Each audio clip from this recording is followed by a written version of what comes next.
তাহলে ওর জানাজা হবে না, আর কবর মুসলমানের কবরস্থানে হবে না, ওকে রেখে দিতে হবে শ্মশান ঘাটে, হিন্দুদের লাশ যেখানে ফেলে দেওয়া হয়।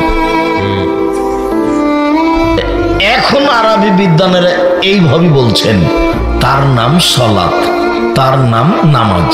পৃথিবীর ব্যতিক্রম ইবাদত হলো সলাত। মূল কথা বলি, হ্যাঁ এ কথাই ঠিক যে সলাত এমন একটা ইবাদত যার উপরে নির্ভর করে অন্যান্য ইবাদত।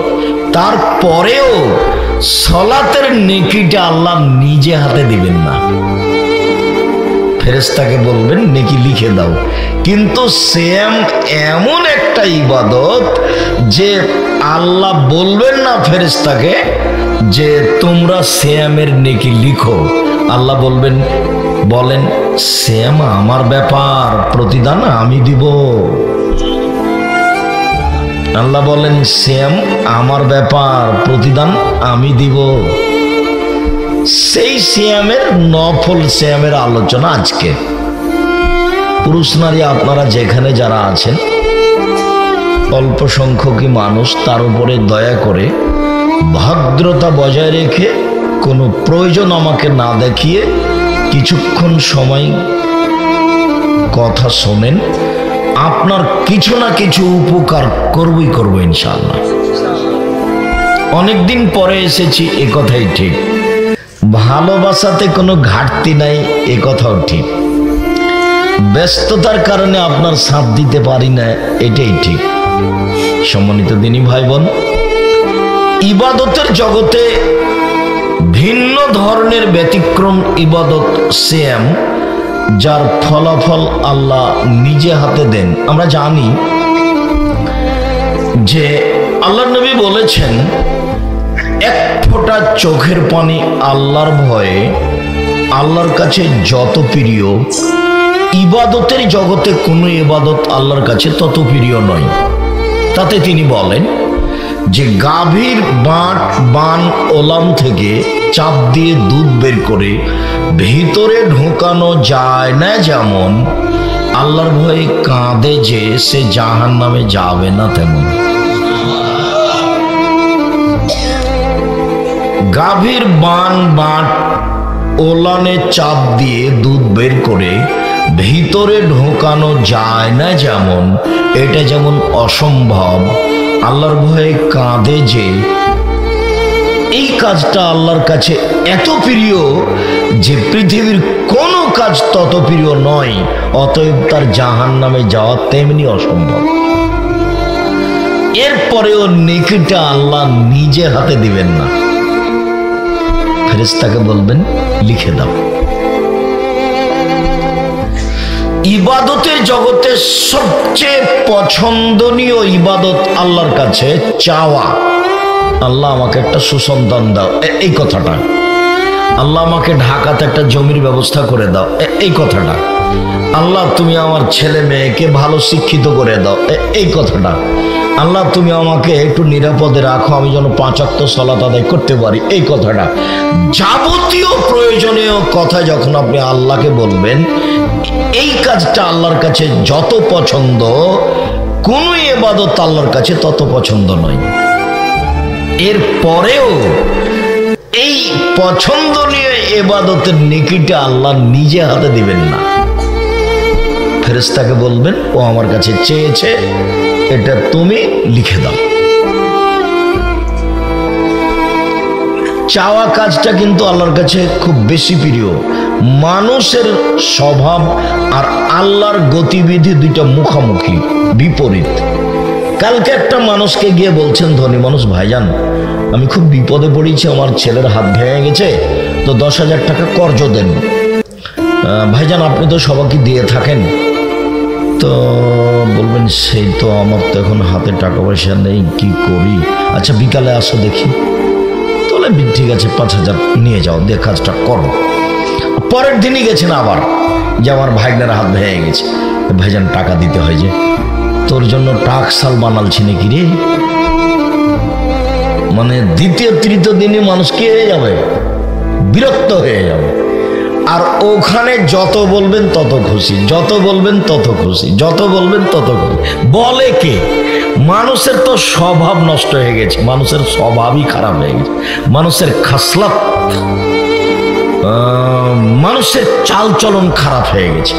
মানুষ টিভি নিয়ে বসে থাকে ঘন্টার ঘন্টা, ল্যাংটা মেয়ে দেখে চক্ষু ঠান্ডা করে, কলিজা ঠান্ডা করে, জানটা সহজ করে। টিভিতে বড় মোবাইল দেখে, বড় মোবাইলে মেয়েদেরকে দেখে চক্ষু ঠান্ডা করে, কলিজা ঠান্ডা করে, জানকে সহজ করে, তাহাজ্জুদও পড়ে, ধর্ম পাগল হয়ে গেছে, এতে জান্নাত পাবেও।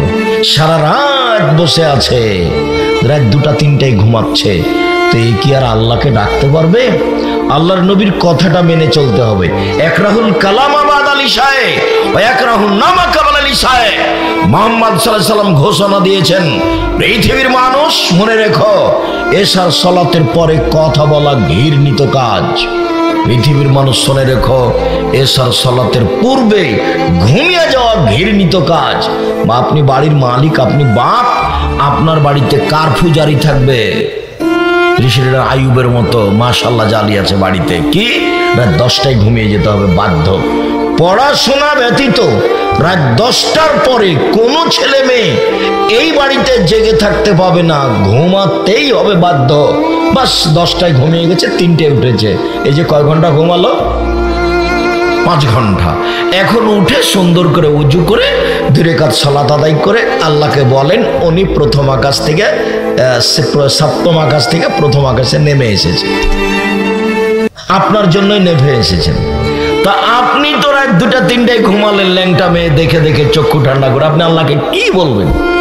আপনার চরিত্র শয়তান, আপনার স্বভাব খারাপ, আপনার অভ্যাস খারাপ, আপনার খাসলত খারাপ। কি দিবেন? ঘন্টার ঘন্টা দোকানে বসে আড্ডা পিটেন, সব সময় দোকানে ল্যাংটা মেয়ে নাচছে টিভিতে, আর সবাই বসে আছে দেখছে, গল্প করছে, দিন কাটাচ্ছে। আড্ডা পিটা হারাম। 4টা কাজ জীবনে করতে হবে। 1 5 ওয়াক্ত সালাত, 2 হালাল রুজি, 3 কোরআন তেলাওয়াত, 4 আড্ডা পিটা হারাম। দোকানে বসে আড্ডা পিটা হারাম, চিরদিনের জন্য হারাম। দোকানে যেতে হবে, আসসালামু আলাইকুম, আহমদ লবণ আছে? জি আছে। 1 কেজি লবণ দাও। মরিচ আছে? হ্যাঁ 200 মরিচ দাও। বাস নেওয়া হয়েছে, টাকা দিয়ে দেন, আসসালামু আলাইকুম। আর ওখানে থাকতে পাবেন না। বসে আছেন, থাকেন কোন শরমে, কোন লজ্জায় থাকেন? পশু প্রাণী আপনি? গরু ছাগল আপনি? কুকুর শ্রীগাল আপনি? না আপনি মানুষ? আল্লাহ তাআলা বলছেন, বুঝে না ওরা, অন্তর আছে বোঝে না, দেখেও দেখে না ওরা, চক্ষু আছে দেখে না, শোনেও শোনে না ওরা, কান আছে শোনে না। উলাইকা কালানাম, তারা পশু প্রাণীর মতো, তারা গরু ছাগলের মতো, তারা কুকুর শ্রীগালের মতো, ভালো মজাল, বরং তার চেয়ে খারাপ। আল্লাহ বলছেন মানুষকে, বলছে ওরা কুকুর শ্রীগালের চেয়ে খারাপ, পশু প্রাণীর চেয়ে খারাপ। কোন লজ্জায় আপনি দোকানে বসে আড্ডা পিটেন? আপনার একটু শরম হয় না কেন? আপনার একটু হায়া হয় না কেন? আপনার একটু লজ্জা হয় না কেন? আপনার একটু ইতস্তবোধ হয় না কেন? কেমনে বসে থাকেন? মেয়েটা নাচছে টিভির মাধ্যমে, যত ইনকাম হয়েছে দোকানে সব হারাম। শুকুরের গোস্ত যেমন অন্য অন্য জিনিস হারাম, যেমন এটা তেমন হারাম, সব সমান সমান হারাম। ওটা তো হারাম মাধ্যমে উপার্জন হয়েছে, কোটি টাকা ইনকাম হলে ওটা বৈধ হবে না। ও দিয়ে চাউল কিনে ভাত খেয়ে বাদাত কবুল হবে না, এই পথ বাতিল। এই যে বললাম, এমন কোনো মায়ের বেটা নেই কথা এভাবে উল্টে ধরতে পারে, যা বলছি সেটাই থাকবে কিয়ামত পর্যন্ত। আমার কাজই এটা, আমি এই কাজই করি। কেন আপনি দোকানে বসে আড্ডা পিটবেন? আপনার স্বভাব একটু ভালো হয় না কেন? ঈশার সালাত আদায় করেছেন, বাড়ি চলে যাবেন, আহাল পরিবারের দিকে কড়া নজর রেখে ঘুমিয়ে যাবেন, বাস। জন্ম দিলেই বাপ হওয়া যায়? ক্ষমতা নীতির নাম বাপ। দুঃখিত, একটা কথা বলে আগাই। আমাদের আলোচনা সেম, আমরা লম্বা আলোচনা করতে চাইনি, আজকে একটু দেরি হয়ে গেছে। তো 2টা হাদিস মধ্যখানে বলে রাখি, একটা মায়ের জন্য, একটা বাপের জন্য। তো বাপের জন্য এটা আগে বলি।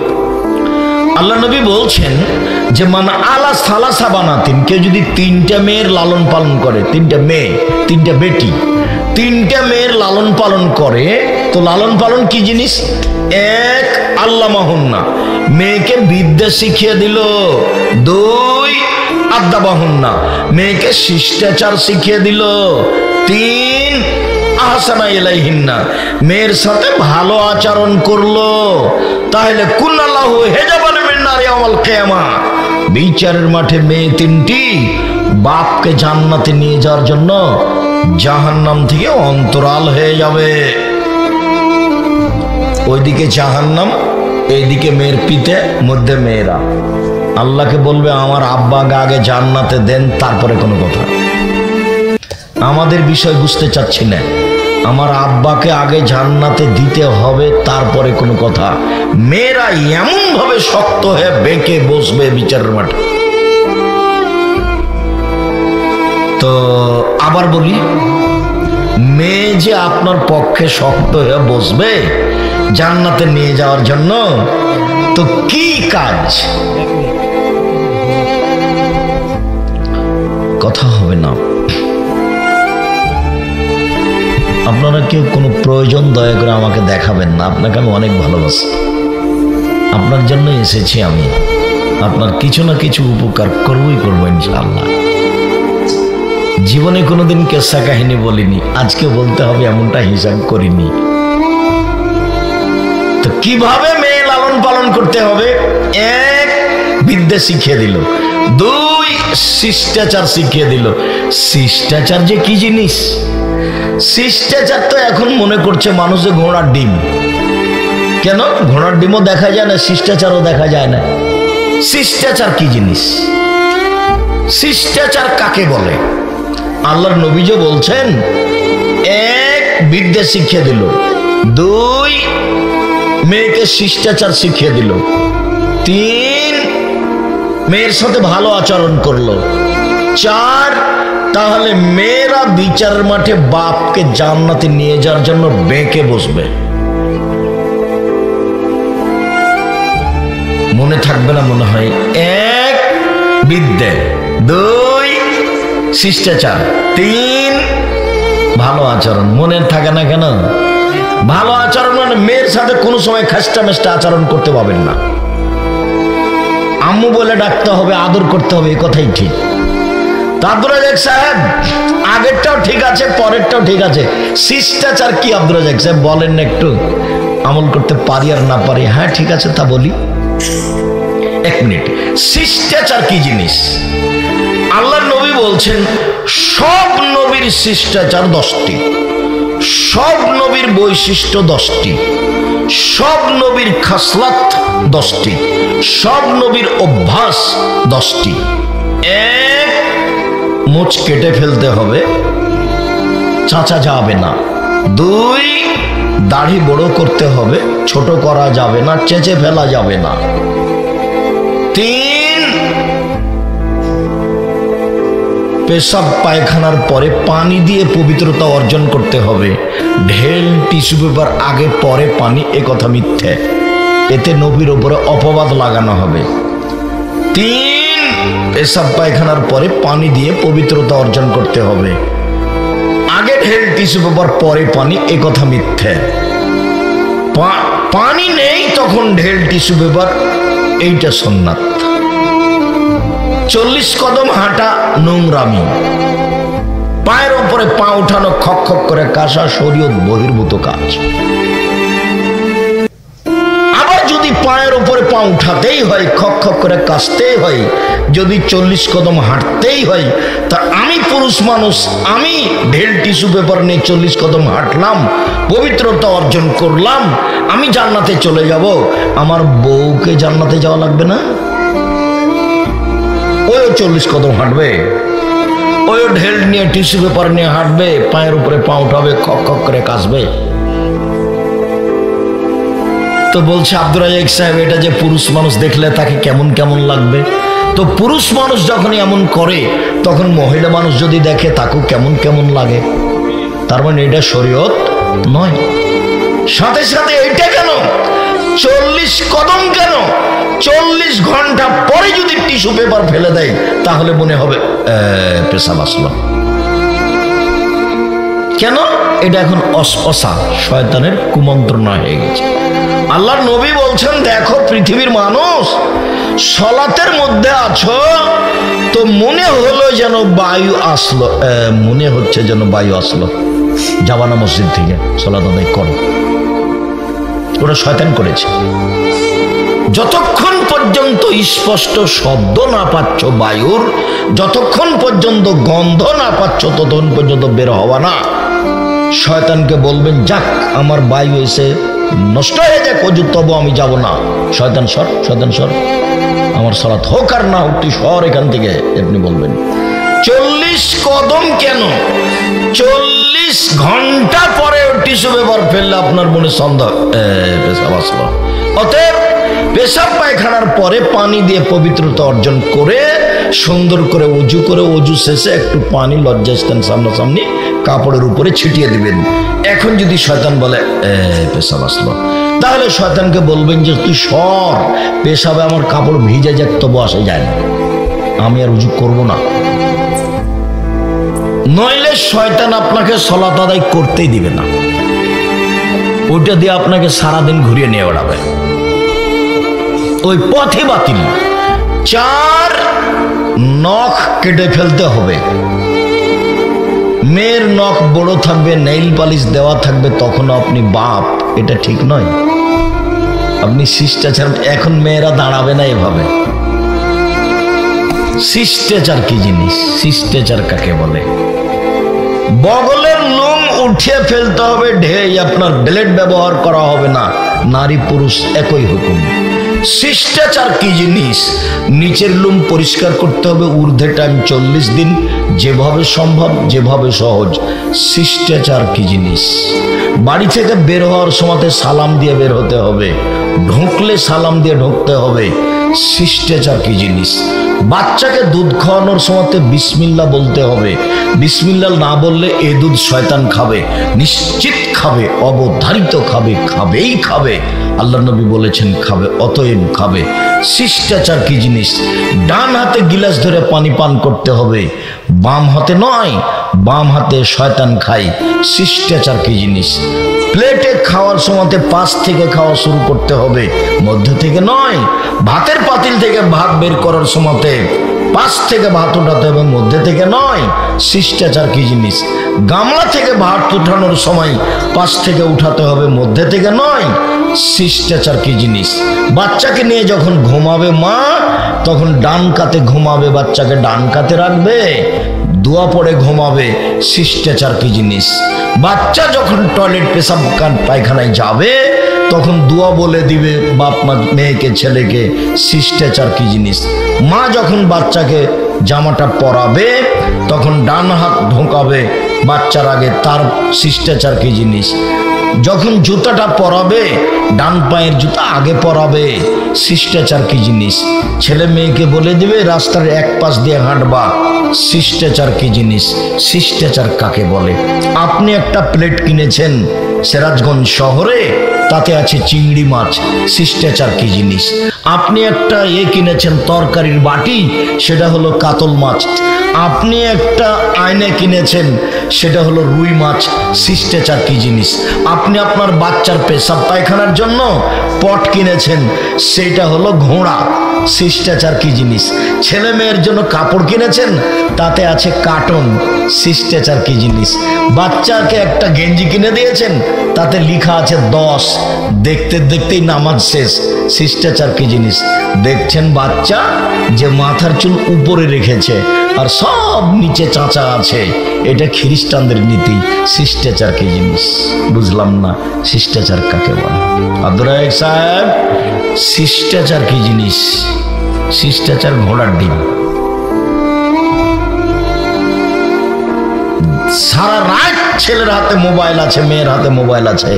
যখন ক্লাস 6-এ ছিল তখন মেয়ে ভালো ছিল, যখন ক্লাস 10-এ উঠেছে তখন মেয়ে পশু প্রাণী হয়ে গেছে, গরু ছাগল হয়ে গেছে।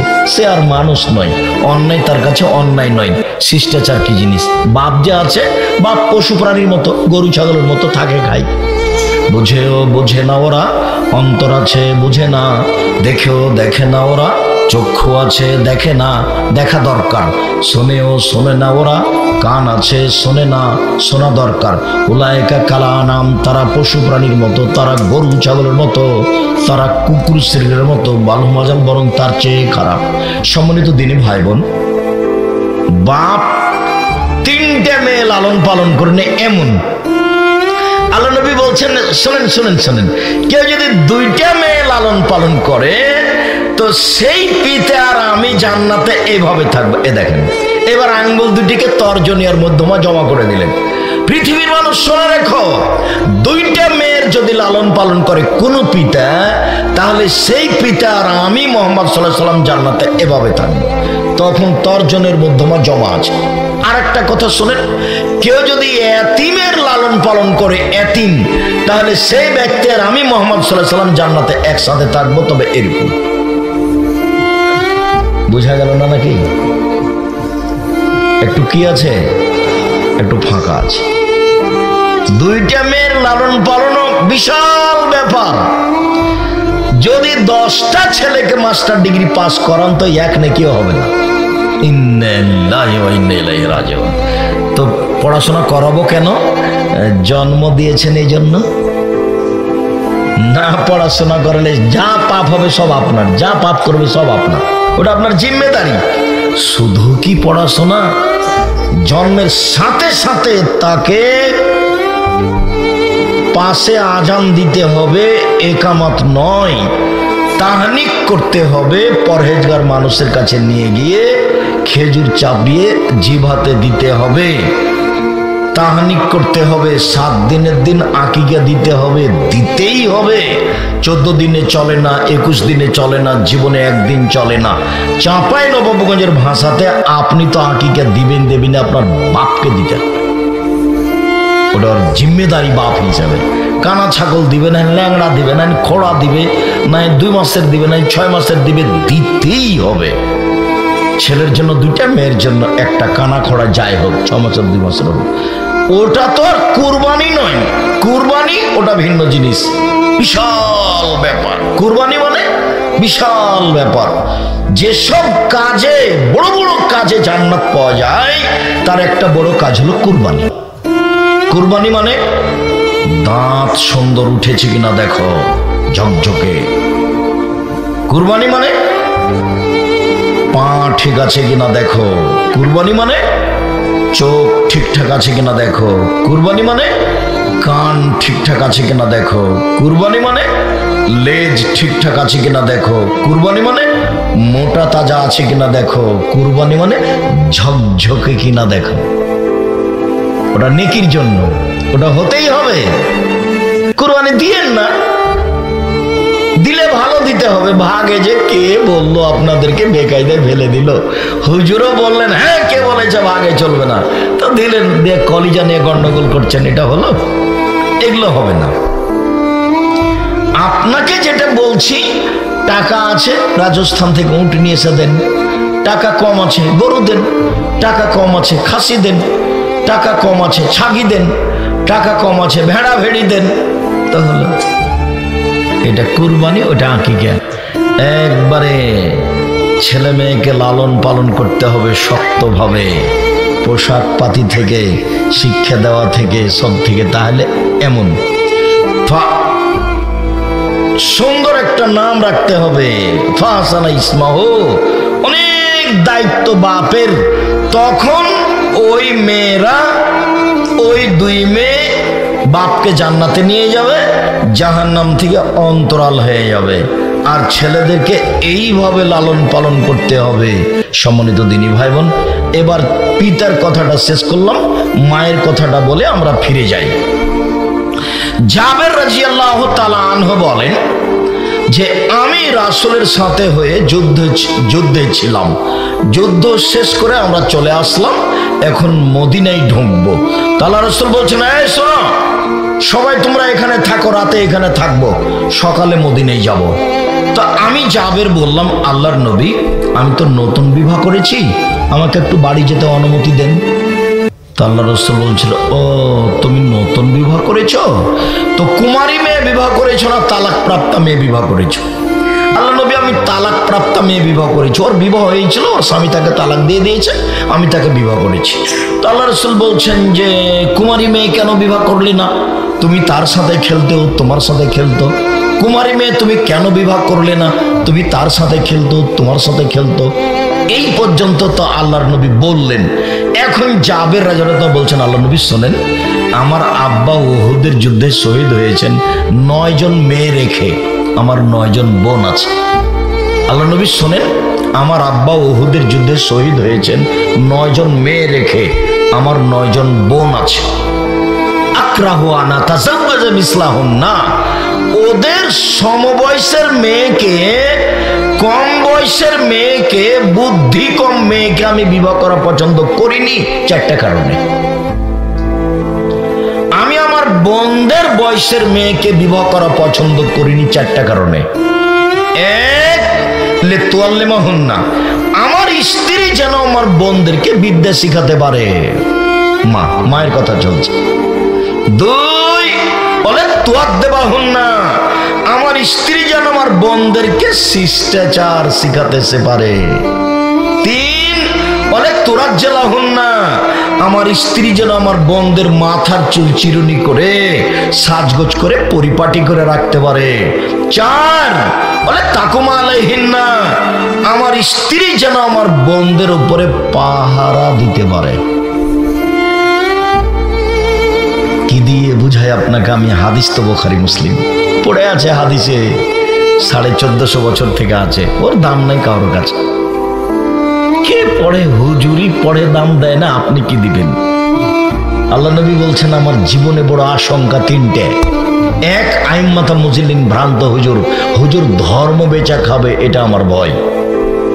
আমি এই কথা বলিনি, এই কথা মুহাম্মদ সাল্লাল্লাহু আলাইহি ওয়াসাল্লাম বলেছেন। 2, সাতালতাহিকু কাবাইলু মিন উম্মতি বিল মুশরিকিন, আমার উম্মত হিন্দুদের সাথে মিশে যাবে, এটা আমার ভয়।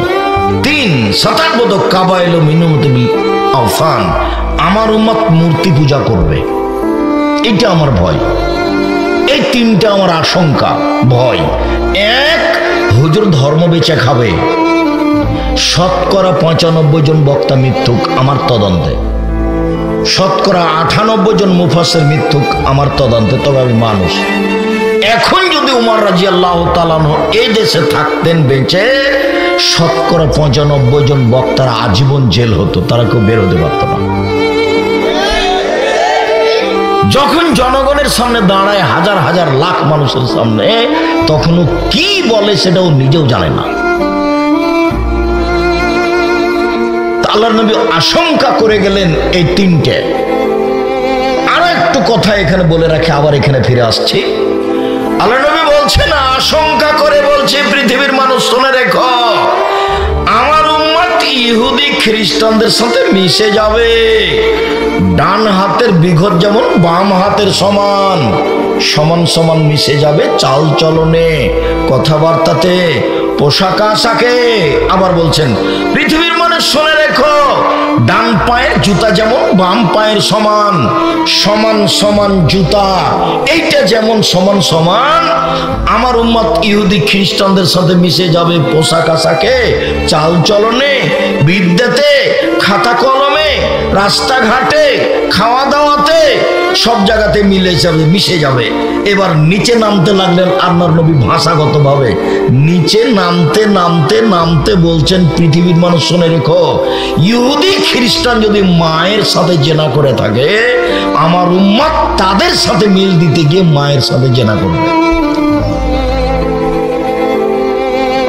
তুমি বলো, সিরাজগঞ্জ বাজারে গেলে আশেপাশে তোমার আছে জানা, যে লোকটা হজ করে, প্রতি বছর রমজান মাসে উমরা করে, তার সাথে তার মেয়েও আছে, মাস্টার ডিগ্রি পাস করেছে, পায়জামাটা পরে আছে, স্কিন পায়জামা পরে আছে, মেয়ে, বাপ মাথায় টুপি দিয়ে আছে। এইটা তোমাকে কেমন লাগছে? তুমি যদি একেও মানুষ বলো তো পশুকে, এও যদি মানুষ হয় তাহলে পশুকে, গরু ছাগল কুকুর শ্রীগেলকে। আল্লাহ নবী যে বললেন যে 3 শ্রেণীর মানুষ জাহান্নামে যাবে, তার 1 শ্রেণীর হচ্ছে ওইসব মহিলার যারা পুরুষের পোশাক পরে, পুরুষের শার্ট প্যান্ট পরে, ওরা জাহান্নামে যাবে। সুন্দর করে ভুরু তুলে চিকন করে রেখেছে, আর বাপ মাথায় টুপি দিয়ে আছে। অবাক হতে হয়। আল্লাহ রাসূল এই কথাই বলছেন যে আমার উম্মত মিশে যাবে তাদের সাথে। আমি লন্ডন সাউথ হলে উপর থেকে নিচে নামছি, তো জুমার খুতবার পরে তো একটা লোক দৌড়িয়ে এসে বলছে, ভাইজান ভাইজান আমার ছেলের জন্য একটু দোয়া করে দেন, আমার ছেলের জন্য একটু দোয়া করে দেন। তো ছেলের মাথায় হাত দিতেই মানে উপরে চুল আছে, সব বাকি চাঁচা আছে। তো এরই মধ্যে আমি ঘুরছিলাম, দেখছি যে ওই ছবিও দেওয়া আছে, চুল ছাটার ওই নাপিতের ঘর ওইখানেই আয়, ঘটনায় এক জায়গায় হয়ে গেছে। আমি তো দোয়া করব, তো ঘটনা কি? এইভাবে যে চুল ছাটার নাম নিষেধ করেছেন, তা আপনার ছেলে যে সেটা দেখছি। শোনেন, লন্ডন টাকা ইনকাম করতে এসেছি, ধর্ম বিক্রি করতে আসেনি। আদর্শ বেচে খেতে রাজি নয়। টাকা ইনকামের জন্য লন্ডন এসেছি, আদর্শ বিক্রি করতে আসেনি। আমি মুসলিম, চিররণবীর মরণকে করি না ভয়, মরলে শহীদ বাঁচলে গাজী আমার উভয়ই সমান। মরলেও জান্নাতি, বাঁচলেও জান্নাতি, তার নাম মুসলিম। আহলে হাদিস মানে আরো আহলে হাদিস 100 হাত আগিয়ে, মানে ফাঁসি হয়ে গেলেও জোরে চুপে আমিন বলবে না, ওর নাম আহলে হাদিস। ফাঁসি হয়ে গেলেও নিচে হাত বাঁধবে না, ওর নাম আহলে হাদিস। হাদিসের উপরে সেই এত শক্ত, তার নাম আহলে হাদিস। কখনো বন্যায় ভেসে গেছে, আবারও আহলে হাদিস। স্বভাবই উল্টে গেছে। এক, মা মেয়েকে বিদ্যে শিখিয়ে দিল। 2, মা মেয়েকে শিষ্টাচার শিখিয়ে দিল। 3, মা মেয়েকে সাজগোজ করে পরিপাটি করে রাখলো। 4, মা মেয়েকে পাহারা দিল। এই আজকে কলেজ থেকে আসতে দেরি হলো কেন? দেখি তোমার খাতা কলম। তোমার হাতে বড় মোবাইল কেন? কোথায় পেয়েছো? কে দিল তোমাকে? দাঁত খুলে দেবো যদি এই মোবাইলে হাত দাও তাহলে। এর নাম মা। তো মা তো বুঝতে পারেনি যে আমি মা। ওর বাপ বিবাহ দিয়েছে, স্বামীর কাছে গেছে, বাচ্চা হয়ে গেছে, এই জন্য মা। আসলেই যে মা কাকে বলে তা তো জানে না। এই মেয়ে শোনো, তোমাকে বলছি, তোমার মাথার চুল ভাবে সামনের দিক কাটা কেন? তোমার ভুরু ভুরু উঠিয়ে রেখেছো কেন? ফ্যাশন বোরকা পরে এসেছো কেন? ঢিলা ঢালা পরতে পারোনি? তোমার মা আছে, ওকে খালা বলে ডাকিও। আব্দুর রাজাক সাহেব বলে গেছেন যে আজ থেকে আপনাকে খালা বলবো, নাহলে সৎমা বলবো। তুমি বলবে, সৎমা কেমন আছেন? আসসালামু আলাইকুম। সৎমা বুঝো না? এদিকে দেখো ভাইজান, দেখেন তো সৎমা কেমন জিনিস। নিজের মেয়ে আসছে পাশে, তখন বলছে আদর করে করে নিচ্ছে। সৎমা আসছে, সৎ মেয়ে আসছে, সৎ মেয়ে। এখানে লিখে যা, ওখানে বসে থাকা, তোকে যে বললাম ওখানে বসে থাক, এখানে আসলি কেন? বুঝতে পারলেন না মনে হয়? আগে যেটা আদর করে কোলে নিচ্ছিল সেটা হলো নিজের মেয়ে, পরে যেটা ধমকালো ওটা সৎ মেয়ে। তো তোমার এটা সৎমা, নইলে তোমার ভুরু এরকম ভাবে উঠলো কেন? তোমার নখ বড় কেন? ইহুদি খ্রিস্টানদের পতিতালয়ের মেয়েদের বৈশিষ্ট্য নখে নেইল পালিশ দেওয়া, নখ বড় রাখা। ইহুদি খ্রিস্টানদের পতিতালয়ের মেয়েদের বৈশিষ্ট্য নখে নেইল পালিশ দেওয়া, নখ বড় রাখা। হিন্দু মেয়েদের নীতি কপালে টিপ দাও। তুমি কেন এরকম? ইহুদি খ্রিস্টানদের পতিতালয়ের মেয়েদের অভ্যাস হচ্ছে ভুরু তুলে চিকন করা, আসকারা মাস্কারা দিয়ে সাজগোজ করা। তোমার কেন এমন? ইহুদি খ্রিস্টানদের মেয়েদের নীতি হলো স্কিন পায়জামা পরা, যাতে লজ্জা স্তন বোঝা যায়। তুমি কেন এমন? দাঁত খুলে দেবে একবার। তার নাম মা। পাহারা দিচ্ছে যে 1, বিদ্যে, 2, শিষ্টাচার, 3, যত্ন, 4, পাহারাদার। মনে থাকবে না মনে হয়? চলেন ফিরে যাই। ইবাদতের জগতে সবচেয়ে ব্যতিক্রম ইবাদত সিয়াম। কেউ যদি একদিন সিয়াম থাকে আল্লাহর রাস্তে, তাহলে জাহান্নামকে তার থেকে 70 বছরের পর দূরে সরে দেওয়া হবে। আবার কেউ যদি একদিন আল্লাহকে সন্তুষ্ট করার জন্য সিয়াম থাকে, তাহলে জাহান্নাম তার থেকে 100 বছরের পর দূরে সরে যাবে। 3, কেউ যদি আল্লাহকে সন্তুষ্ট করার জন্য একদিন সিয়াম থাকে, তাহলে জাহান্নাম তার থেকে 500 বছরের পর দূরে সরে যাবে। ফলাফল কেউ যদি আল্লাহকে সন্তুষ্ট করার জন্য একদিন সিয়াম থাকে তাহলে ও জান্নাত পাবে। তো জাহান্নাম 70 বছরের পর দূরে সরে গেল, নেকি হলো না জান্নাত হলো? জান্নাত হলো। 100 বছরের পর দূরে সরে গেল, 500 বছরের পর দূরে চলে গেল। তো সিয়াম পালন করে নেকি হচ্ছে না জাহান্নাম সরে যাচ্ছে? জাহান্নাম সরে যাচ্ছে। এখানে 2, 4, 5 নেকি নেই। ফেরেশতাকে বলবেন না 10 নেকি লিখো, ওটা বাড়াও বাড়াও বাড়াও, 700 তো 1000 করো, একবার বিশাল পালা করে দাও, এটা আল্লাহ বলবেন না ফেরেশতাকে। এর নাম সিয়াম। চলেন দেখি অবাক ইবাদত পৃথিবীতে সিয়াম। আবু হুরায়রা রাদিয়াল্লাহু তাআলা আনহু বলেন, আল্লাহ রাসূল বলেছেন, সিয়ামু জুন্না ওয়া হিসরুন হাসরুন মিনান নার। সিয়াম হচ্ছে জাহান্নাম থেকে বাঁচার ঢাল, সিয়াম হচ্ছে জাহান্নাম থেকে বাঁচার দুর্গ দুর্গ দুর্গ। তো সিয়াম পালন করে নেকি হচ্ছে না জাহান্নাম থেকে বাঁচার ঢাল হচ্ছে? জাহান্নাম থেকে বাঁচা। নেকির আলোচনা হবে, একটাও দেখতে পাবেন না। দেখেন আমি কয়েকটা হাদিস পেশ করি, কোন জায়গাতে আপনি নেকির কথা দেখতে পাবেন না। উমামা বাহিলি রাদিয়াল্লাহু তাআলা আনহু বলেন, আমি একদা আল্লাহর নবীকে বললাম, মুরনি বিআমালিন, আল্লাহর নবী আমাকে একটা আমলের কথা বলেন তো আল্লাহর নবী, যাতে আমি জান্নাতে চলে যাব। তখন আল্লাহ রাসূল বলছেন, উমামা আলাইকা বিসসাম ফাইন্নাহু লা ইদরা লাহু। উমামা তুমি সিয়াম পালন করো, ইবাদতের জগতে সিয়ামের সমপর্যায়ের কোনো ইবাদত নেই। 1, 2 আল্লাহ নবী, এই বাচ্চা পাশ থেকে যেন কোনো ছেলে বা কোনো মানুষ না উঠে। ছেলেরা তো বুঝতে পারবে না, এমনি ধাঁধায় বসেছিল, চিল্লাচিল্লি হচ্ছিল, কণ্ঠস্বরে বক্তব্য হচ্ছিল, তো এমনি চেয়েছিল। তো মানে খুলনাতে গেছি অনেকদিন আগে বক্তব্য দিতে, তো কিছু মহিলা বলছে যে কই বক্তব্য শুনতে এসেছিলাম, তো বক্তব্য তো দিল না, খালি কথা বলছে। তো আসলে তো বক্তব্য শুনতে আসেনি, কণ্ঠস্বর মানে বক্তৃতা। তো কণ্ঠস্বর 1 ঘন্টাতে বোঝা গেল যে কণ্ঠস্বর হইল না, তখন বুঝলো যে বক্তব্য এটা নয়, এটা কোনো কথা। তো যে চলো যাই, বক্তব্য তো হলো না, তাহলে চলো আজকে যাই। এরকম তো ছেলে তো মনে করছিল যে এভাবে চেয়ে থাকবে। আব্দুল্লাহ বিন ফজল রাহিমাহুল্লাহ 5 ঘন্টা 8 ঘন্টা বক্তব্য দিতেন, মানুষ এভাবে চেয়ে থাকতো কখন ফজর হয়ে গেছে। কথার গতিও ছিল খুব বেশি।